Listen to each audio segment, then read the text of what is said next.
Do me a favor, guys. Say what's up as you come in the chat. Hit that like button for me. Say where you're watching from. September 5th, 2025 on a Friday. Welcome to Cozy Corner TV, ladies and gentlemen. I am your host, Kieran Smith. Call me QN. What's up, y'all? We back on the corner. Listen, for those of you who are like big on like colors and Labor Day, I don't want to hear it. Like, I grew up in New York. I hate it. I don't want to hear, oh, cute, why are you wearing a white sweatshirt after Labor Day? It's like, listen, first of all, it's not completely white. It's not even majority white, so I just don't want to hear it. That's how you know I have PTSD from just like holidays in New York. But anyway, what's up, y'all? Happy Friday. Welcome back to the live stream, the daily live stream. I pray that your week was good to you thus far. It was a short week for me because we're coming off a Labor Day weekend. So I already didn't have work Monday. I just had a really short work week this week. So yeah, it's like I'm already back on the weekend, and it's lovely. I love when it works out like that. So shout out to you guys. I hope you guys are having a great weekend. All right, guys, make sure your mental is good. Make sure you're ready and steady. We want to take some of this commentary and this news in. First up on the menu, we got, shout out to Trapmore Ross. I watch Trapmore Ross on the side all the time. Shout out to him. My guy just hit 300,000 subscribers. He covered 6ix9ine just destroyed Young Thug. Okay, so we're going to take a look at this. There's a lot happening in the music world, the hip-hop world. So we're going to take a look at that. For those of you that don't know, I love all genres of music, but grew up on hip-hop, right? So I like to follow all things hip-hop. Usually, honestly, whether it's toxic or not, just because I can look at the toxic stuff without it affecting me. But I still like to know what's going on in that world sometimes. It's something I've recently jumped back into. Especially when it just comes to like commentary, news, court hearings, things like that is mainly what I keep up with, not music. I haven't listened, I can't tell you, I literally can't really tell you a new song that's out right now. Alright guys, so we'll switch gears from there and go to CNN. Former ICE acting director reacts to the Hyundai ICE raid. So we'll take a look at that. I take that back. I've been listening to John Keep Won't Fly. He's somebody I listen to. I don't want to say he's a Christian artist, but he's an artist that is a Christian. But yeah, I like his music, and I've been listening to his last song lately. So yeah, but anything by like any new rappers or anything like that, or any rappers, anything new by the rappers. Yeah, no, not anything new. Because I don't really listen to the radio like that. If I listen to the radio, it's either old school music or podcasts or something like that. Alright, guys, and then from there, we'll switch gears and we'll go to Fox 5, Washington, D.C. Shout out to them. Full video. We got Hugo Hernandez Mendez arrested, charged with murder of Dakara Thompson. So this is a story I have been following because this is a young lady from Maryland, and she's 19 years old. She lives with her dad. She was in school and she came up missing. She had been missing for about 10 days or 9 days, I think it was, and then her body was discovered. And then we see what happened to her, or at least who happened to her. And I mean, of course, there is a outrage. You know, there's outrage going on about this. So we're gonna take a look at that. I was pretty distraught by this. You know, I mean, I have a sister not far from her age. You know, she's a young girl trying to do something positive with her life. Loses her life, and yeah, you know, the last time she was seen, it was like 1:30 in the morning. She was getting out of her car, walking somewhere. And I mean, apparently the surveillance somewhere else, I guess, shows her getting into his car for some reason. We don't know yet. She's 19. He's 35. So we'll keep following the story. But unfortunately, that girl did lose her life. So we'll take a look at that. And then God rest her soul. And just prayers for her parents. Like, if you guys do pray, right? I mean, you can say condolences, and you know, people are like, they say a lot of random stuff that I guess you say when you don't pray. But yeah, I would just tell people it's better to just pray. And if you don't know how to pray, then just ask someone who does know how to pray for someone you want to pray for. It works out just so much better like that. All right, and then the last thing we'll finish out the live stream with, because it's Friday, right? And it's Ratchet Friday in lots of parts of the world. We're gonna take a look at Rarest. He got dash cam. Boosie's son Tootie Raw and T.I.'s son King. Stop for DUI by GSP. part 1. So we're gonna take a look at that part tonight. And then tomorrow, since I bring you guys 2 live streams on a Saturday usually, we'll take a look at the second one. Alright guys, let's jump into the first clip. Here we go. Trap More Raw's cover. 6ix9ine just destroyed Young Thug. So for those of you that know, if you know, you know. If you don't, you don't. Audio, right? Audio of Young Thug's testimony, or not his testimony, but his sitting with the detectives, with the officers. I believe it was 2 hours. I forgot what this thing is called. It's right there, but my mind's blanking out. But nonetheless, it's an interview that he had for 2 hours, and they hear him basically admitting to some things. And this is not the first one, so it's going pretty viral, and people are mad, and you got street people and rap people saying things. So let's take a look. Down there in Ratlanta, the fun just never stops. Okay, it's been a busy couple of days. I'm a little bit late to this one, but I still wanted to spin back and dig deep into this back and forth with Academics and 6ix9ine, because I gotta show some love to my guy 6ix9ine, man. He was ratting before it was cool, okay? He was taking that stand and telling he was ratting before it was cool, before everybody was bending over backwards to try and come up with some kind of defense to save Young Thug, okay?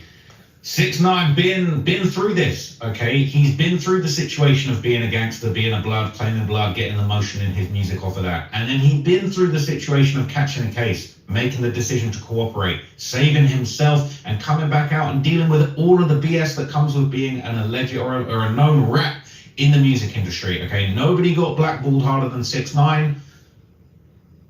Clearly, he's naturally going to have a whole lot to say about this Young Thug situation, okay? So look, 6ix9ine went to absolute war with Young Thug in this live with Academics. This was only yesterday. This feels like a million years ago. There's been so much happening. We got leaked phone calls. We got leaked everything. Everything's getting leaked, okay? It's a leaky, sinking ship right now.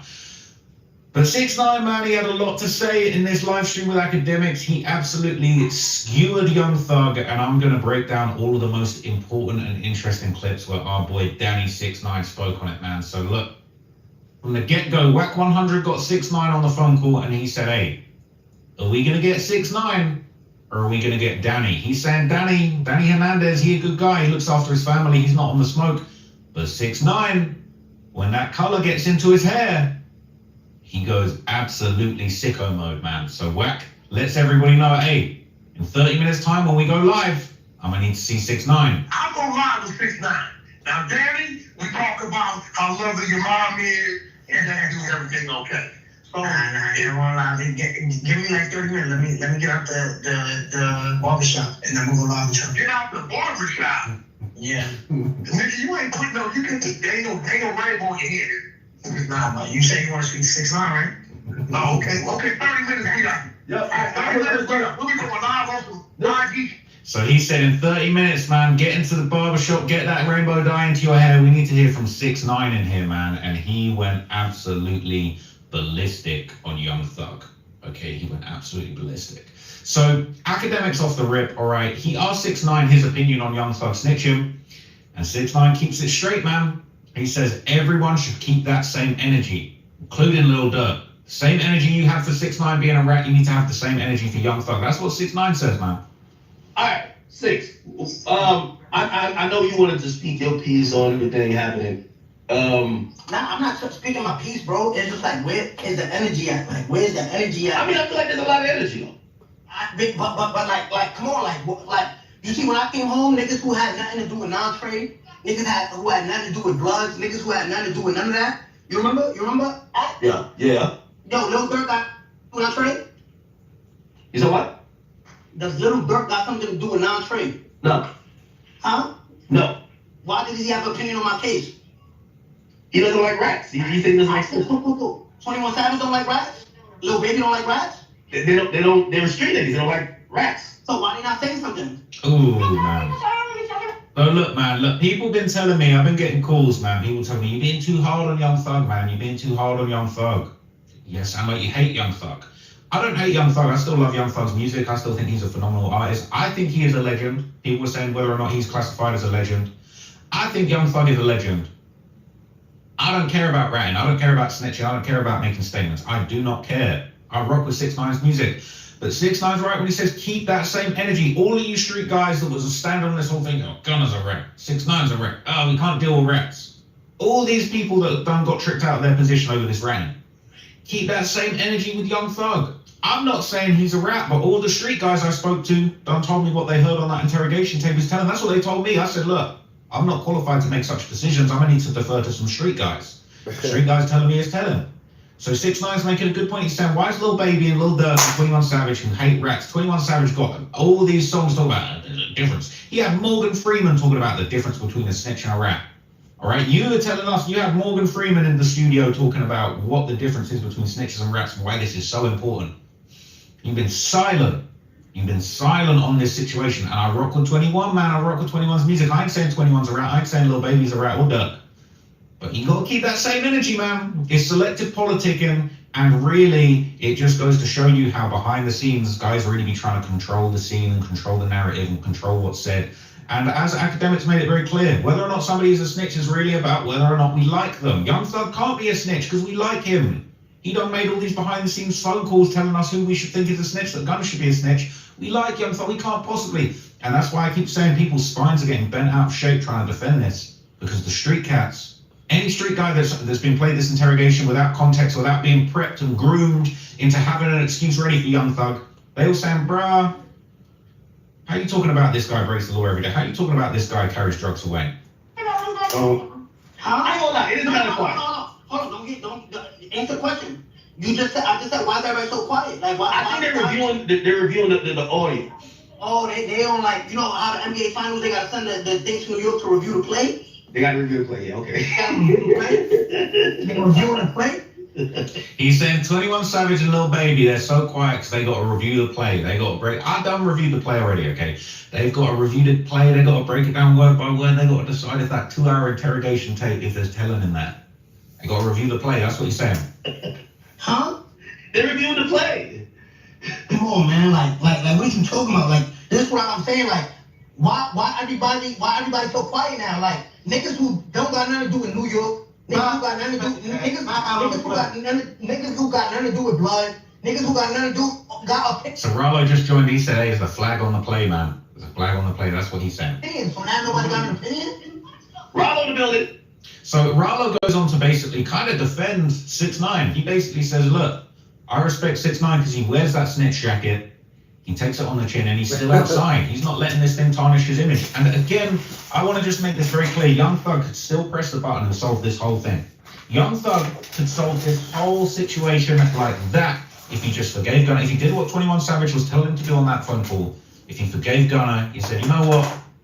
I'm bigging up my brother Umfook for taking the same deal, and now I'm lying, putting it on God that I didn't tell him to do that. Now I'm tweeting that I told him to do that. Consumer Reports used road tests, owner surveys, and safety ratings to name Subaru their 2025 most reliable. Just forgive Gunna. Put this in the past. He could still do that. That's the one thing he can do. And people are telling me behind the scenes he's too hard-headed. Ain't no way he's gonna do that. I've been saying it for 5 years. I was the first thing to say. I said, yo, bro, these niggas is undercover rats. I'm not saying what I did is right or wrong. I don't consider. I'm outside. I'm wearing my shit like outside. Like what happened? Like yeah, I did it. What, nigga? Like that's me. That. Like, you know me, I'm outside. Like, when. But I know about it behind the wall. When you come to Miami, I be with I'm outside. Like, I don't. Ain't nobody, I just came behind the wall. Ain't nobody behind the wall saying that you ain't.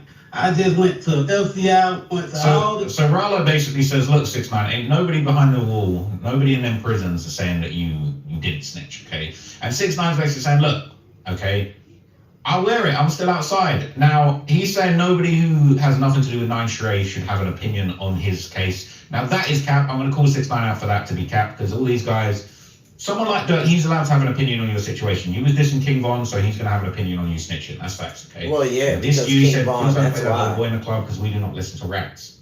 Dirt, we're going to need that same energy, man. We're going to need that same energy. So here, okay, Rollo actually says that Young Thug hasn't actually put in any work in the streets. So he's saying that all this gangster reputation that he's got. Now, I'm not necessarily condoning that, because from what I heard, did Young Thug put in work in the streets? I'm not sure about that, but he definitely paid some crash outs. Okay, I'll take that back. I'm not saying he definitely paid some crash outs. I'll rescind that. All right, issue an apology to Young Thug.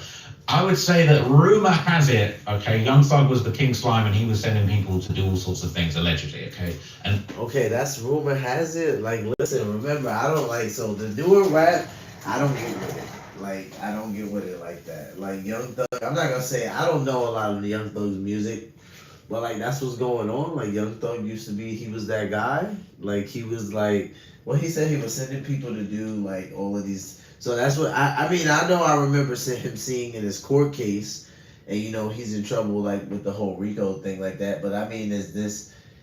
They're asking like when did Young Thug put in work on the street? So I'm like, was he that guy? Like, was he like in this? Young Thug was like in the streets like that before he was like doing music, and is he still in? Was he still in the streets like that before he got like right in the court and stuff like that? Because I know now they put crazy stipulations on him to where they basically say like he's gonna fail, like he's gonna end up going back to prison based on like the stipulations they let him out on. Lil Woody said in his stream when he broke down, and he basically said, you guys didn't fight that war for me, you guys were doing internet beef, and I was really in the trenches actually having to fight that war. But Rallo says, Thug hasn't put in any work on the streets, man, it's crazy. I'll get sentenced September 28th. I'll get sentenced September. September 28th, that's the part of it, yeah. Oh, I've been saying it for 5 years. I said it. I was the first thing to say it. I said, yo, bro, these niggas is undercover rats. I'm not saying what I did is right or wrong. I'm wearing my shit like outside. Like what happened? Like yeah, I did it. What nigga? Like that's me. That's like you know me. I'm outside. Like when. But I know better behind the wall. When you come to Miami, I be with three guys. I be outside. Like I don't. Ain't nobody. I just came behind the wall. Ain't nobody behind the wall saying that you ain't. I just went to LCI, went to all the spots around the world. And whether you believe it or not, I know niggas been in these comments saying you a fucked up person and all that. I swear by Allah. But everything in me, niggas is not behind the wall saying it like you, John. Niggas, I even say, I be like, God, yeah, don't you really come like that? These dudes, how you gonna say these dudes are street dudes? These are rappers. You get what I'm saying? Say, now I know they're about crowning these dudes.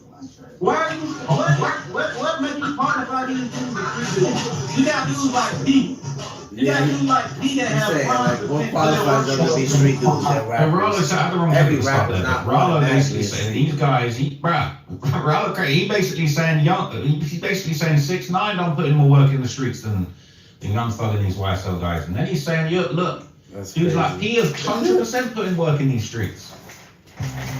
Starting a fashion brand shouldn't feel impossible. I mean, if he did, he did. That's why I said if 6ix9ine did put more work in the streets than Young Thug, then he did. That's why I'm asking. Like, I know who Young Thug is, like, and I know that he's a rapper, but I'm not on his music like that. So that's why I'm like, is Young Thug like, is he that guy, or did he used to be that guy? Like they're saying, like rumor has it. So now I'm like, I'm curious. If y'all know, somebody let me know if Young Thug used to be that guy, because I don't know him to be that, but I'm not saying he wasn't. I'm just saying based off what Ross is saying, I'm like, oh, so Young Thug was like out there like that.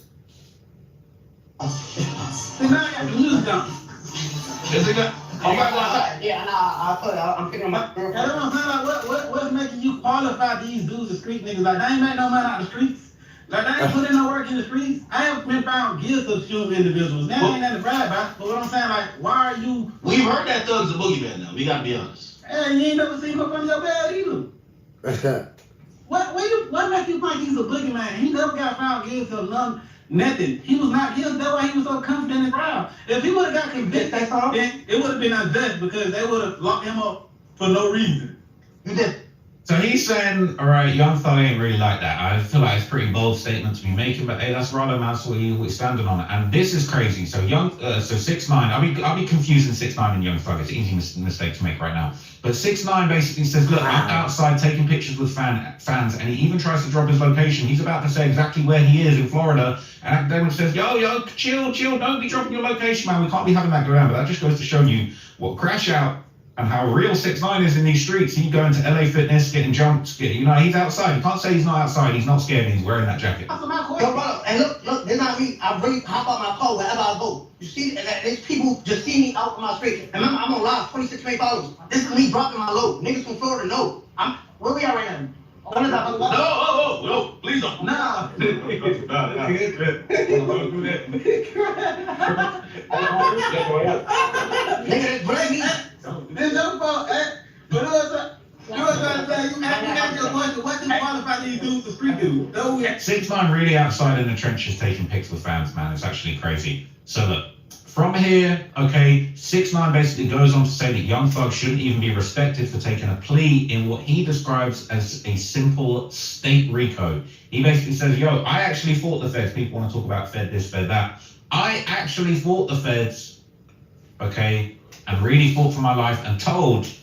And he's saying, Thug shouldn't even be respected. He took a plea just like Gunna. Yeah, you can hear me out? Oh, yeah. My phone on 1%, so everybody kind of know. Listen to me. I'm gonna make this real clear. Stop saying that this nigga Thug beat a RICO case. That nigga took a plea in the state. He ain't beating no federal RICO. Like, you know what I mean? Stop giving this nigga applause. Stop applauding this nigga for taking a plea in the state. Everybody took a plea in the state. That ain't no fucking win, nigga. I can't. You got 20 years probation, nigga. That ain't no fucking win, nigga. You lost, nigga.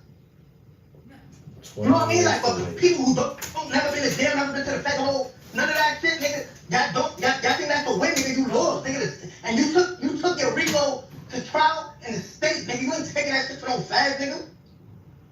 Real fed, baby. Nigga, ain't even see no camera on that, no. RICO, no federal RICO. He's not even respecting the RICO that Young Thug caught, man. He's saying it wasn't even a real federal case. It was a state RICO, and you pled out, and that's not to be respected. That's what 6ix9ine's saying, man.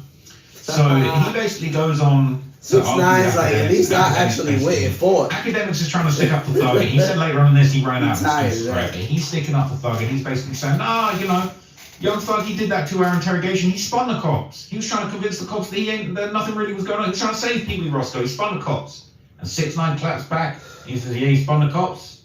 He spun the cops. I spun the cops. I spun them at trial. So from what I'm hearing, though, I don't think he's saying that he didn't tell. He spun the cops. Oh, he spun the cops? All right, so I spun too. I just spun them at trial. Like what?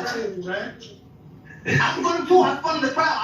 I spun everybody. I said, oh yeah, look, like what, bro? Come on, like what? Like now, oh bro, you didn't tell with he told he told with khakis on, like it's different, bro, because he had khakis on, like. He's saying that there's different rules for telling. He's saying, oh, people are just trying to make up the street rules as they go along. He's saying, oh, because he had khakis on, he had a certain outfit on, he told at a certain time. It doesn't count as telling. When he did it, it counts as 6. That's the way he's spinning it.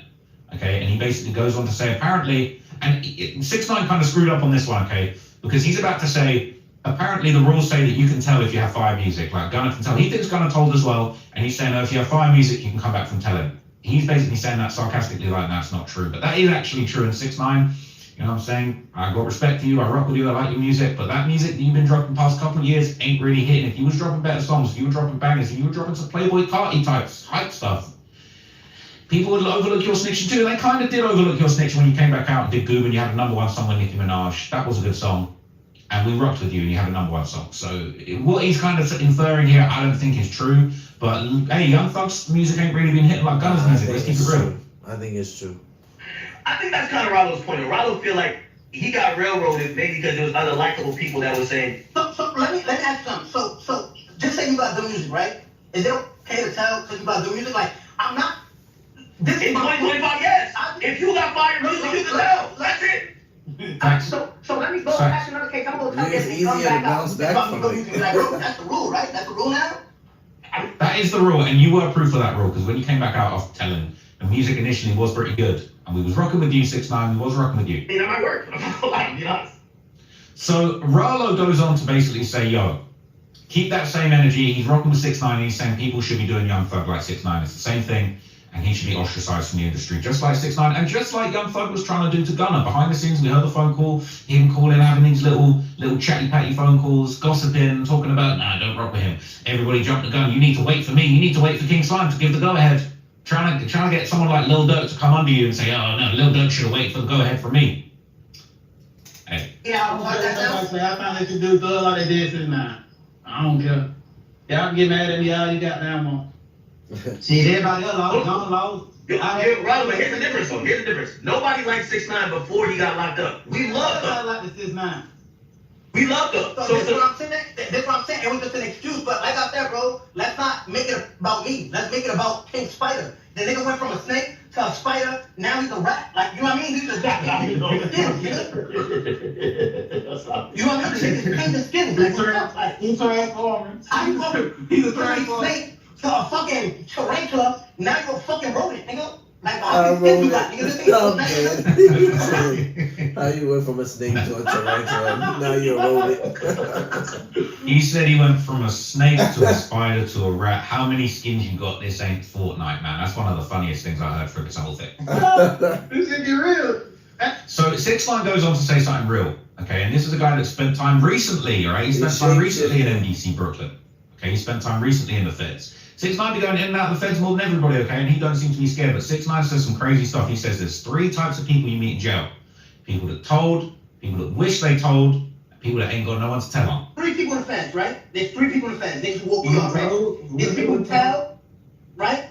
Wish they People was who told. tell. There's people who wish they were told. Right. And the third one is people who want to tell but ain't got nothing to tell on, nigga. Nah, but then what I'm telling you, said now you forgot about Yo, no. You forgot about one more person. You forgot about the niggas that been in jail, kept it silent and gangster, and then they're telling on niggas in jail on cell phones and shit. Yeah, no, bro. That's cool. Third one. Look, bro. All these fans, all niggas in the comments don't understand it because they never been in no situation. I'm still catching violations to this day. Hear me out. Yo, bro, y'all more gangster than El Chapo? Y'all more gangster than El Mayo? Them niggas sitting down and talking to the people. Y'all more gangster than El Chapo, them niggas? So he's saying that the top, I don't even want to say the word that begins with C, and it ends with Artel. He's saying the big dogs from that are sitting down in the feds and they trying to talk to. That's what he's saying. I'm not saying that. I ain't putting that on him. 6ix9ine, bro. You going through war with the wrong people, but that's what he's saying, man. So from here, okay, 6ix9ine basically makes another point, and we don't see Mel Matrix. I'm going to call him Mel Matrix, not Mel Murder, because we're not trying to put that jacket on him. He's trying to change his life, right? But he's saying Mel came home after 7 years, all right? We've just seen him get released. Murder. Ms. Harney, could you please publish, with the court's permission, what... Okay, I think they're playing a song, but basically Mel Matrix, Mel Murder, he came home, all right? He was welcomed home by Jim Jones, okay? He back outside, man. He back outside. Saying he deserves everything the world has to offer. He came back stronger. He didn't bend, didn't fold, didn't break. Back outside. 6ix9ine needs to hide out. I'll keep it real. 6ix9ine needs to hide out with Mel Murder back on the streets. Okay, big Mel Matrix. But then people saying, hey, thought he had an 11-year bid and he went in 2018. Hang on a minute. How he home already? How he coming home so early? Now, I'm not condoning it. I'm not suggesting it. Okay. But 6ix9ine saying this ain't adding up. Mel Matrix came home, right? The big money came. Imagine bringing your side project to life just by thinking about it. Meet Base 44. Home, right? A minute. How he home? Didn't bend, didn't fold, didn't break. Outside. Saying he deserves everything the world has to offer. He came back stronger. He didn't bend, didn't fold, didn't break. He back outside. 6ix9ine needs to hide out. I'll keep it real. 6ix9ine needs to hide out with Mel. Court's permission, what... Okay, I think they're playing a song, but basically Mel Matrix, Mel Murder, he came home, all right? He was welcomed home by Jim Jones. Okay, he back outside, man. He back outside. Saying he deserves everything the world has to offer. He came back stronger. He didn't bend, didn't fold, didn't break. He back outside. 6ix9ine needs to hide out. I'll keep it real. 6ix9ine needs to hide out with Mel Murder back on the streets. Okay, big Mel Matrix. But then people saying, hey, thought he had an 11-year bid and he went in 2018. Hang on a minute. How he home already? How he coming home so early? Now, I'm not condoning it. I'm not suggesting it. Okay. But 6ix9ine saying this ain't adding up. Mel Matrix came home, right? The big money came home, right? Yeah. Let me tell you how gangster's full. He got sentenced to 11 years. Why he came home in 7? What? The 7 times you gotta do 85% of your time. Why he came home in 7? Who you following? You ever know about that Rule 35? Yo, Everyone quiet now. I got some information to reduce my sentence. Make it look like I'm on real nigga time. Oh, that's the joint where you get resentenced after you told when you're locked up. That's the Rule 35. That's after you get sentenced. So at first you get a 5K1 in sentence, and now you know what they say you can't hide it. They're gonna see it in your sentencing transcripts. The second part is when you go get resentenced. Oh, I get sentenced 5 years, nigga? Oh. So they're basically saying, yo, if you tell in court during the trial, you get the letter. All right, you get the letter from the judge. You can't hide that. But you're saying then when you go up the road and you get sentenced and you're doing your time, if you tell on the inside, you can skate by and you can make it look like you're solid, but end up getting out early. Now, I do not condone these statements, okay? I've not seen any proof to the effect that this is true. That's what he's saying, man. So 6ix9ine just keeps cracking the jokes now. I've got to say, he's hilarious. 6ix9ine, he needs to just get into live streaming. He might need to get into stand-up comedy. This guy is hilarious, okay? The Fortnite skins jab was on point, and then he comes back. He says, yo, Young Thug said in that interrogation, I'm gonna make promises, right? I'm gonna make promises. Call me if you need anything. He's saying that next album that Thug drops, he says, yeah, that needs to be called Promises too. Hold on, I'm gonna read his tweet. He said, they didn't play my interrogation video in court because I held my brother. Right there. You held your brother what? Giving him your phone number? That helping? Y'all if you need anything. Nigga, don't tell no one I make promises. His next album should be called Promises. That's the album. That's the album, man. Make a promise to the Lord, nigga. Change your life, nigga. But yo, hey, by the way. So he did put it on God that, he didn't tell his brother to take that plea. That turned out not to be true. So that gospel album might be a good way to repent, man. So after this, Rollo basically says that people are actually calling him to apologize for calling Rollo a rat. He's saying, yo, he's not saying who, and then he quickly backtracks and said, I'm going to say who. I wonder whether that's a Lil Baby call, man. I wonder whether that's a 21 Savage call. Who knows, man? But he says people are actually calling him to apologize for the smut put on his name. Hey, look, in Atlanta, I want to see where like the majority of Atlanta stand on this issue. Man, I ain't nobody going through that shit. Niggas is calling me, telling me they sorry and all that. I mean, I appreciate that. I ain't gonna never expose no nigga and say what they said. But however, I told you 100% that nigga was behind the whole destruction of Atlanta. I don't know what the fuck his whole plan was or why the hell he wanted to bring. And get what? On that call, I never even told you he turned around against me or he turned around against all these other different people that he did. But however, you never found out. That's not even come out my mouth. That shit came off the fucking phone call. So Rollo's saying, yo, he's getting big dog calls from Atlanta. People in Atlanta saying, yo, I'm sorry the way I did you. This was wrong. Hey, I've done seen what Young Thug said. And, I have to apologize. I have to apologize for the dirt that I put in your name, man. That's kind of crazy. So from here, 6ix9ine basically said that Young Thug was having an excuse, all right, for every single person ranting. Anybody that raps, they got the perfect excuse for it, okay? They're saying, when Gunna had the yes man, okay, not just Young Thug, but they're saying, when Gunna had the yes man, he had the perfect excuse. Everybody just got excuse. For the guys that rap that people like, there's just a million excuses for them. And he wants everyone to keep the same energy with Thug and Gunna that they had with 6ix9ine. Remember when Gunna did the yes man shit? Remember? Yeah, and I think it's a fair thing for 6ix9ine to say that, because it's like, he went through so much from, you a rat, you snitching, he's making this up, he's running, he's hiding, and he's like, bro, where's that same energy at? Like, okay, I get it. Y'all didn't like the way I went about things, snitching, everything like that. It's a big honor code in the hood. I get it. Boom. So I'm going to take that one on the chin. And, he basically fell. We saw him just fall from graces. But, nonetheless, we see him in the live stream. He's like, I'm still outside. Yeah, I did it. So it is what it is. I'm not hiding from it. And he's like, I want everybody to keep that same energy for Thug. So what he's saying is that, whether he's your favorite rapper or not, if there really is a code about snitching, I don't care if he's your favorite rapper or not, keep that same energy for the fact that we got a whole tape with this man snitching. We got a whole tape with him talking about he's making promises and things like that. So where is that energy that y'all have for me, for Gunna, for other people in the past? I think it's a fair question, So as far as this whole ordeal goes, we'll continue to keep up with it. It's kind of crazy to hear Tekashi break it down like that, because anybody would say if you are on probation for 15 to 20 years, you lost. Now, somebody else might say, well, yeah, that's to the person that's never been in prison. So I think there's both sides to that. I can see both sides to it. I can see why somebody would plead out like that and feel like 15 years of probation is way better than being 15 years inside of a prison cell. And I could see vice versa too, because you got a different type of man that's like, nah, I don't want a babysitter for 15 years. Absolutely not. You might as well put me in the cage. So you can kind of see both sides of that, I think. So you guys go ahead and head over to Trap More Ross's channel. I thought I was already subscribed to Trap. It must be on my other one. You guys go ahead over to Trap More Ross's channel and take a look at the rest of the video when you get a chance. Subscribe to his channel, because we'll be reacting to more here on the channel. We're going to switch gears now and go over to CNN. Former ICE acting director reacts to the Hyundai ICE raid. This was a little crazy. My wife actually put me onto this story, so let's take a listen. The Trump administration's immigration crackdown really being felt in Georgia. Hundreds of federal officers raiding a massive Hyundai electric vehicle plant that's being built in southeast Georgia. So this happened yesterday, not too far from Savannah.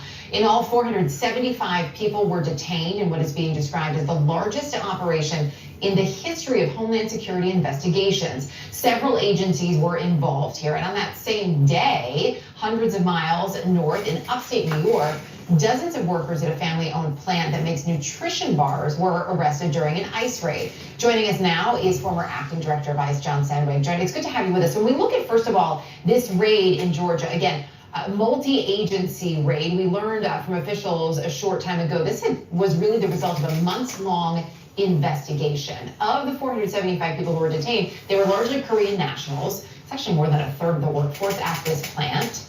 When it comes to a raid of this size, how does it all come together? We talk about a months-long investigation, but where does that actually begin? Is it a tip, typically? Yeah, Eric, I think this is something that's really reminiscent of what we saw a lot of in the George W. Bush administration, where ICE did a lot of these large worksite raids. Typically, it begins from a tip, or really what happened here is the administration said we want to restart these raids. We were told HSI, the criminal investigative side of ICE, months ago to start looking for appropriate targets. ICE then uses a number of tactics. It could be tips. It could be looking at payroll records for anomalies. It could just be what's called the 9-9 audit, where you go in and you look at the immigration paperwork we all fill out when we get a new job. Either way, ICE gets a lead on that. Now, we know they had a criminal search warrant, so they had to go to a magistrate and demonstrate there's probable cause for a criminal investigation. Typically, the target of that investigation is the employer, but let's be real too, the benefit to ICE are twofold. One is they make 400 arrests. They like that. They like the civil immigration side. It helps them meet that quota. But then the second piece of this is this deterrent message, Erica. What we're seeing throughout all these immigration actions is that kind of the subtext to it is putting, driving immigrants to leave the country, whether that's scaring employers to try to eliminate jobs, or just making people feel fear that they're not safe at work. And you can't lose sight of that implicit message here, which is trying to encourage that self-deportation. Does this, when we couple this with the fact that there was a separate raid at this plant in upstate New York yesterday, does this signal to you a shift in the strategy at all? I think it's part of the strategy. I think we've seen this on a much smaller scale in LA. We've seen a little bit of this in DC and across the country. ICE likes these type of operations because they can arrest large quantities of people. You get to a work site and you get to these lower wage, where there's lower skilled employment, you're going to find large numbers of migrants. What's different with this raid in Georgia is it's a very large operation. It took months of planning to get to. And Erica, I think we're going to see more of these. There are undoubtedly more of these that have been in the planning stages. They've been in the planning stages since the beginning of the Trump administration. They're going to start coming online. But I think it fits into this larger puzzle. Of course, Erica, the problem with these raids and the reason why these raids were de-emphasized during the Obama administration is you don't find criminals there. The MS-13 gang members, your transnational cartel members, they don't work in these factories. That's not who you arrest there. So it's more about the volume of people they arrest, but not really the quality when it comes to public safety. Yeah, we're hearing about a number of people who may have overstayed their visas, for example. There are also, it's also fascinating to me. You mentioned that if this was a months-long investigation, they could have been looking for an appropriate site. This site in particular, the fact that there was this EV battery plant being built there, the president touting Hyundai's investment in the United States back in March, specifically highlighting its efforts in Georgia. Typically, what would the communication and or even the coordination be between the administration, letting the president know, for example, and Homeland Security or ICE when it comes to a raid like this? Yeah, typically, Erica, this is not, obviously, things are not always as typical in this administration as with other administrations. Typically, though, you would try to divorce those two things, right? And you would not want the politics to be driving whether it's an appropriate target. There could be communications. You could alert the White House that such a large, high publicity operation is going to happen. You would need to do that carefully through White House counsel, through appropriate channels. I don't think this is driven so much by the politics, though, as it was by the opportunity that they thought this presented to make a large number of arrests. But again, difficult to say, right? Yeah, and it's also because we had, conflicting or shifting comments, I should say, from the president over the summer, announcing that farm workers, for example, would not be targeted. And then taking that back just a number of days later. I also just want to get your take before I let you go on Chicago. So the city itself bracing for this potential deployment, maybe of the National Guard. I spoke with the Lieutenant Governor of Illinois a short time ago. She said they are expecting increased immigration actions likely to begin tomorrow. Based on what we have seen in Los Angeles, even the crime efforts here in Washington, D.C., some of which have resulted in some immigration action, is this, in your eyes, is this an effective immigration tool for this administration?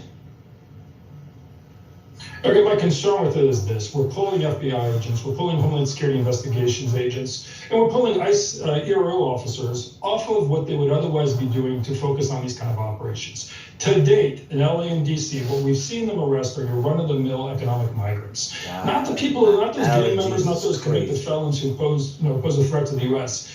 And the problem is, it's not just, is it worth getting those people, but what are we losing, right? We're pulling agents off of cases who would be investigating export control, right? Stopping the illegal export of weapons technology to North Korea or Iran, or engaged in complicated, cross-border drug smuggling investigations or money laundering investigations. We're pulling agents off that beat to do immigration enforcement, but not against the high-value targets. Look, we'll see what happens in Chicago. I understand why they're drawn to Chicago. There's this political element. Illinois is also the 6th largest state when it comes to undocumented migration. And Cook County has had a very aggressive sanctuary policy that limits ICE's access to the jail. But I think the answer to these questions will be seen by what are the results of this operation, who are the migrants they arrest. And I do think they're legitimate questions. Is it worth it? And is America safer overall when we're pulling these agents from these other responsibilities to do that kind of work? John Sandvik, really great to have your insight and your expertise this afternoon. Thank you. Yeah, shout out to CNN for that. I mean, and, I think she makes a great point when she says when you see raids like this, and so does he says this is a lot more about the volume of people over the quality of people. But I'm glad that somebody pointed that out, because we already see a lot of people becoming disgruntled because, why is it that, regular workers are being arrested? And why is it that people who are just going to work every day being arrested, and that wasn't the administration's goal? At least that's not what President Trump ran on. It was more about violent criminals. But when they're doing these mass raids and they're going into workplaces, we have to already know that that's not going to be gang related, because the guy just said it right there. He affirmed it. He's like, you're not going to find MS-13 gang members in workplaces. You're not going to find them at dealerships or in factories just working amongst regular people. So at that point in time, you're going to get a lot more probably the average working person that's here, that's probably not committing crimes but have overstayed their visa, which, depending on who's in the Oval Office, it's a big deal and it's not, right? Some people would say that should always be a big deal, and I'm not going to say it shouldn't be, but literally we know, depending on who's in the White House, you overstaying your visa could be a big deal or it could not be. We know right now with the current administration, if you've overstayed your visa, it's probably a big deal right now. So I just like the fact that somebody pointed that out, right? We don't have every single person on the left or even leftist platforms being totally insane, even though for the most part we see the insanity. But someone is saying, yes, when you see these workplace raids, you can rest assured that it's more about the quantity of people than it is the quality, because we're not going to find MS-13 or violent gang members in these places. So I'm glad somebody pointed that out. All right, guys, switching gears, we're going to jump over to Fox 5 Washington, D.C. Shout out to them. Full video. Hugo Hernandez Mendez arrested, charged with murder of Dakara Thompson. Let's take a listen.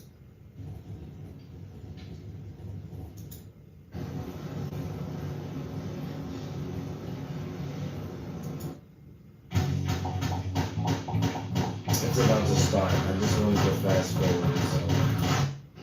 My name is Brian Fisher, and I'm the manager of the Media Relations Division for the Prince George's County Police Department, and we really appreciate you joining us this morning. Speaking with you this morning will be Prince George's County Police Chief George Nader, the County Executive for Prince George's County Aisha Braveboy, the Superintendent of the Maryland State Police, Colonel Roland L. Butler Jr., the Chief of the Bowie Police Department, Dwayne A. Preston, and the State's Attorney for Prince George's County, Tara Jackson. I would also like to recognize Prince George's County DCAO Mel Powell. Because this investigation remains very active, We'll take a few questions at the end of the presentation, but we'll be very limited in what we can answer. At this time, I'd like to introduce Prince George's County Police Chief, George Nader. Good morning. First, I'd like to thank members of the media for showing sensitivity during the reporting of this case. We know there were questions that you had and questions that we couldn't answer due to the investigation being ongoing. On September 5th, detectives from the Prince George's County Police Department's Homicide Division developed probable cause to present charges for the murder of Dakar Thompson. This morning, criminal charges were issued for first-degree and second-degree murder. The facts of the case: 19-year-old Dakar Thompson was last seen on August the 22nd. She was reported missing the very next day. On August the 21st, her family located the vehicle in the area of Jasmine Terrace in Hyattsville, Maryland. On August 31st, what we believe to have been Dakar's body was located by the Maryland State Police Department in the area of eastbound Route 50 at Route 97. On August 23rd, in the area of University Boulevard in Hyattsville, Maryland, a short distance from her vehicle, at approximately 3 a.m. For reasons still under investigation, it appears that Dakar willfully entered a vehicle being driven by Hugo Rene Hernandez Mendez, 35-year-old male, out of Bowie, Maryland. Through investigative techniques and video review, detectives were able to track the vehicle's movement to an address on Kimber Ridge Drive in Bowie, Maryland. On September 4th, several search warrants were obtained and executed pertaining to this case, which led detectives to obtain enough probable cause to take Hugo Rene Hernandez Mendez into custody and present him to the court commissioner for the murder of Dakar Thompson. We believe the murder occurred in the home on Cambridge Drive in Hernandez's bedroom. Her body was taken to the location that it was recovered at by Hernandez. At this time, there are no additional suspects. However, this investigation is ongoing. Our thoughts and prayers are with her family during this time.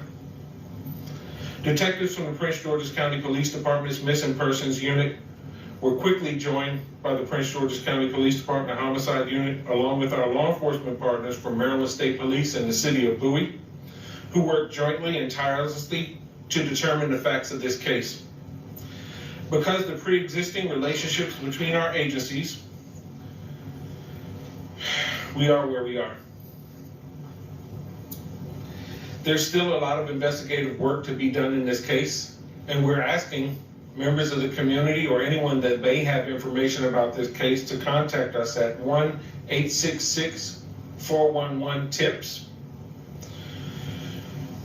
Throughout this case, members at the highest level of our law enforcement agencies were kept abreast of every development, and cooperative decisions were made jointly. I have no words to express my appreciation for the Superintendent of the Maryland State Police, Colonel Butler, and Bowie's City Police Chief, Dwayne Preston, for their involvement. In addition to law enforcement involvement in this case, the highest level of our governments were kept abreast of this matter. This included daily briefings with Deputy Chief Administrative Officer Melvin Powell and County Executive Aisha Braidboy, both of whom provided unwavering support for our teams who were conducting this investigation. So there's a lot of stigma and misconceptions out there. People need to educate themselves on their options. I think it helps having people they can relate to, like us, sharing our stories. The more they can see someone who is similar to them, the more they can start to change perceptions and stigma. Ask your healthcare provider if Descovy is right for you. It's not. Incidents like this affect our entire community. Ms. Braithwaite's involvement in this case, for me, further reflects her passion for people in the community that we serve. On behalf of our department, I want to personally thank you for your support in this tough case. It meant a lot to me personally, and I appreciate it. At this point, I'll turn it over to County Executive Aisha Breakaway. Thank you so much. Thank you, Chief, and thank you to all of our public safety partners who are here with us today. But more importantly, I want to thank this community. When you found out that Dakara Thompson was missing, you answered the calls of her parents and her family to help find her, to locate her, because she means so much to so many. And so it is tough that we're at this point where the search is over and justice begins. I want to thank our superintendent. I want to thank also Chief Preston, the men and women of the Prince George's County Police Department and its homicide unit, as I have repeated numerous times as state's attorney, the best of the best. I want to thank you for closing this case quickly. And now we will hand this case over to our state's attorney, Tara Jackson, to seek justice. But I did want to reflect on Dakara Thompson, young 19-year-old graduate of St. Charles High School in Charles County. She was living with her father, and part of the reason she lived here is because she was working for a nonprofit, Prince George's, as part of her service year option that she decided to participate in, and that this activity is sponsored by our Governor Wes Moore. So this is a young woman who dedicated part of her young life to serving others, And I want that to ring home to all of you, that this is a good young woman who wanted to do good for her community. And now her community will stand behind her family as we seek justice for her. I will now turn the mic over to our Superintendent Butler. Good morning. On behalf of Governor Wes Moore and the entire Maryland Department of State Police family, I'd like to extend my deepest condolences to the family and friends of Ms. Dakara Thompson, a young life that was taken far too soon. Shortly before 5 p.m.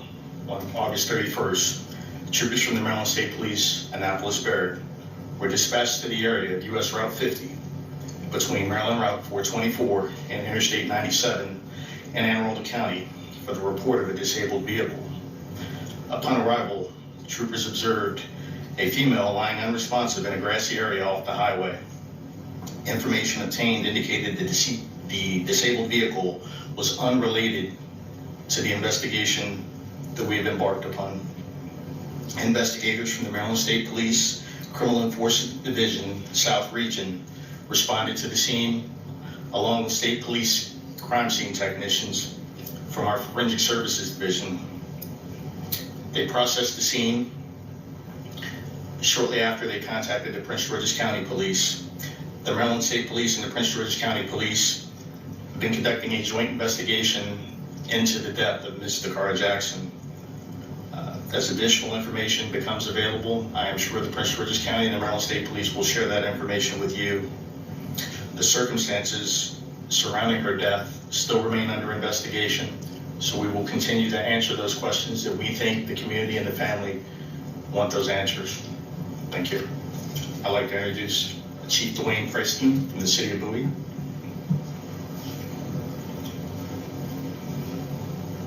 Good morning. On behalf of our City Manager, Alfred D. Lott, I want to express my condolences to the family of Dakara Thompson. Members of the Bowie Police Department have worked in great collaboration with Prince George's County Police Department and the Maryland State Police. And unfortunately, the evidence led to this incident culminating in the City of Bowie. We continue to work in partnership with our strong partnership with our law enforcement agencies And it's our prayer that is this case. And I'm at 11 here, so I'm actually gonna save some of this for tomorrow, along with the body cam footage that I'll have from Tootie Roy and King's video. So I'm gonna stop that right there at about minute 11, so I know where to pick up tomorrow. Thank you guys for stopping by on the corner with me. We will finish watching the Cara Thompson's video tomorrow. Shout out to her and her family. Yeah, and you guys take care. Enjoy the rest of your night. Get some sleep, and until tomorrow, take care of yourselves, take care of one another. Love yourselves, love one another, and be peaceful. Peace.